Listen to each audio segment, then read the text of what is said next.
साल था 1984। एक जवान नायब सिंह सैनी हरियाणा आरएसएस ऑफिस में गए।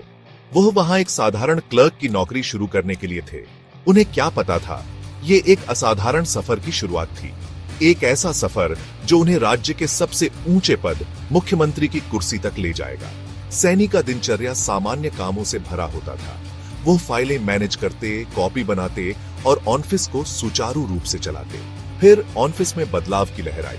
नरेंद्र मोदी, जो तब हरियाणा बीजेपी के इंचार्ज थे, पहला कंप्यूटर लेकर आए।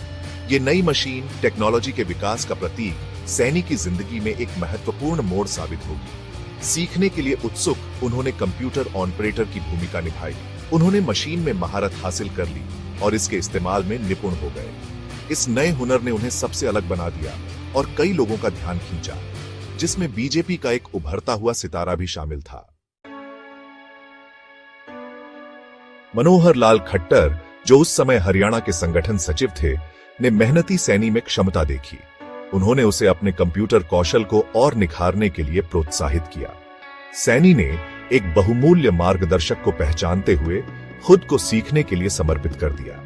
वह आरएसएस ऑफिस में ही रहने लगे और संगठन के काम में पूरी तरह से डूब गए। हर गुजरते दिन के साथ उनका बंधन मजबूत होता गया।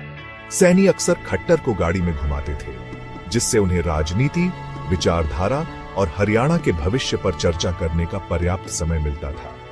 खट्टर ने सैनी में अपने ही मूल्यों का प्रतिबिंब देखा। कड़ी मेहनत, समर्पण और जनसेवा के प्रति गहरी प्रतिबद्धता। इस बीच मोदी, जो प्रतिभा की पहचान करने के लिए जाने जाते हैं, ने भी सैनी की क्षमता को पहचाना। उन्होंने उनमें एक समर्पित कार्यकर्ता, एक तेज सीखने वाला और जमीनी स्तर से जुड़ा हुआ व्यक्ति देखा। बीजेपी के दो भविष्य के दिग्गजों से मिली ये शुरुआती पहचान आने वाले वर्षों में अमूल्य साबित होगी। लोगों की सेवा करने की इच्छा से प्रेरित होकर सैनी ने सक्रिय राजनीति में कदम रखा। वह मोदी और खट्टर के नेतृत्व से प्रेरित होकर बीजेपी में शामिल हो गए। चुनावी राजनीति में उनका पहला कदम 2014 में आया। उन्होंने विधानसभा चुनाव लड़ा, लेकिन हार का सामना करना पड़ा।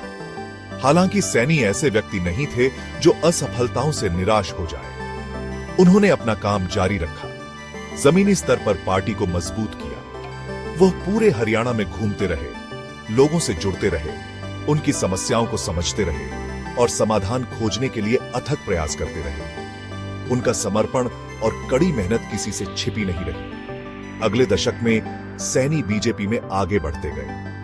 उन्होंने पार्टी के भीतर विभिन्न पदों पर कार्य किया, बहुमूल्य अनुभव प्राप्त किया और अपनी योग्यता को साबित किया। पार्टी के प्रति उनकी अटूट प्रतिबद्धता और लोगों के लिए उनके अथक परिश्रम ने उनके शीर्ष पर पहुंचने का मार्ग प्रशस्त किया।